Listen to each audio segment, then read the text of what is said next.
Hi, Assalamu alaikum.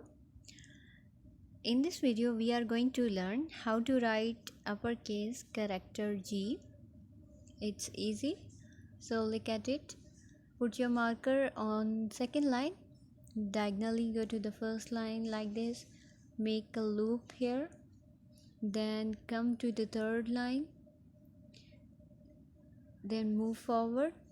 Then come on third and fourth line and make a loop here.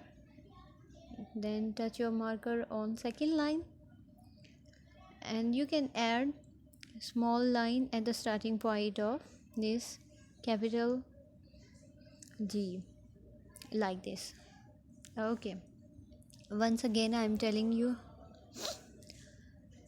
put your marker on second line, come diagonally to the first line, make a loop like this, then come to the third line, make a curve,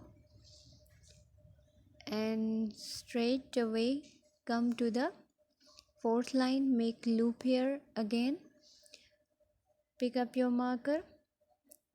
You can add little or small line at the starting point of this uppercase character G.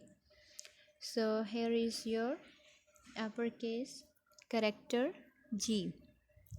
In next video, I'm going to teach you how to write uppercase character H. Thanks for watching, and please don't forget to like and subscribe my channel.